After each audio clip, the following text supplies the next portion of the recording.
we learned in college or really in grade school about the food pyramid, and it was so complex and you didn't really quite understand it? Well, that's yesterday's leftover, because now the government has put out something that is more practical.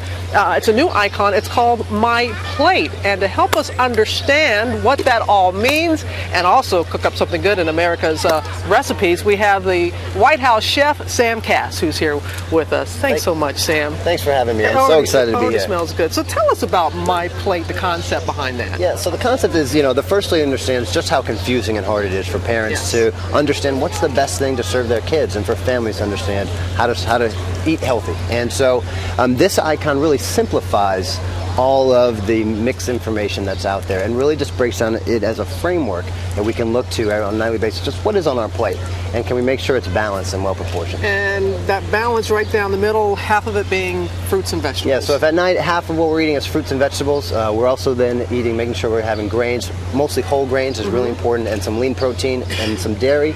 We're good to go. It's easy as that. First Family, healthy eaters? Oh, they live it. In fact, the First Lady's made clear that we are eating by the plate every night from here on out. Even with they're not so little anymore, Sasha and Malia, but you get them to eat their vegetables too? Absolutely. Oh, the First Lady makes sure they eat what's on their plate, no question about it. Right. And they're good. They enjoy it. And I think when you include them a little bit, they have a lot of fun and will be open-minded to eating everything. Well, let's include everybody with what you're cooking right now. This is something healthy. And I have to say, first of all, tell us what you're preparing. So we're going to prepare a really simple dish.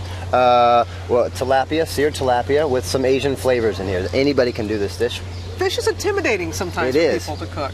It is, but there's two keys. Okay, so the first key is make sure your pan is nice and hot. And once your pan's hot, you put a little oil in there. And then when you put your fish in, the key is not to move it. Not to move it? Not to move it.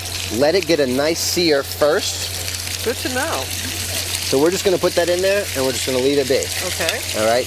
Once this gets a nice sear, and it's going to look just like this. About how long? Because I'm always tempted to try and turn it. Don't turn until you see it's nice and brown. You see how this brown on the edge right there?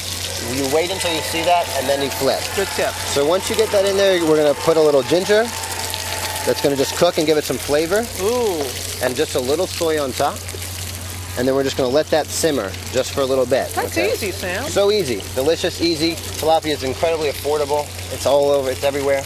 And people need to understand, when you say healthy, it doesn't mean boring. This is about delicious, good food. And it doesn't have to be boring at all. So we have the tilapia all set. Oh, well, hello. Very good. How's it going? Good. Good to see you. Okay, now we're going to make... The fish went fast. Yes, it did. Oh my goodness, look at this. Oh, look at that. So now we're going to make a little fried rice. Okay. And so brown rice, getting more whole grains is really critical. We're not eating anywhere near enough whole grains. And so you can make a big pot of brown rice, say on a Sunday, and put it in your fridge. You can use some that night. And then I think there's a big difference between brown and white rice. Oh, there's a huge difference. We need whole grains, and brown rice is a great whole grain. We're only eating about 15% of the whole grains we need to as a nation. So we have a lot more to do. Oh, you see that? I'm making sure. So a little ginger in there, a little garlic. That smells good. We're going to let that cook just for a second. Okay. And then we're going to add our brown rice, and we're just going to let that cook for 1 second, get nice and warm. Okay. I can already smell the flavors. It smells great. It's really good. It is. So just a little flip right there, or you can use a spatula. And then we're going to add a little bit of egg right in the pan.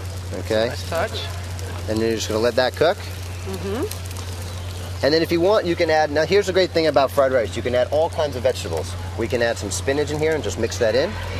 Okay, and some scallions. Right in. And it's all going to cook right in. And then we're just going to finish with a little... I know, I'm just checking, making sure it's brown. Perfect now. Now you see the brown? Oh, I see. So now it'll come up real easy. Give it a flip. Oh, I can't flip it like you do. Yes, you do. Perfect.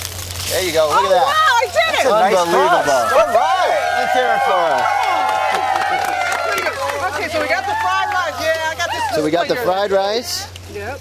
We got the fried rice. We're going to add a little soy, and we're good to go. The soy, Good and we thing have some because vegetables. we're just about out of time. And you said people should tweet their favorite. And you can make this however you want. So the great thing about the plate is that it's a framework that can be used to fill in every ethnic culture and every ethnic tradition can make a plate. All right, Sam, thank you. We're out of time, and we're going to let people know that they can tweet you their favorite plate or their healthy plate. That's right. All right, what's the hashtag? At choosemyplate.gov. All right, thank you, Sam. So thank you so much. You This got is a it. great Smells opportunity. good. We're going to eat Larry.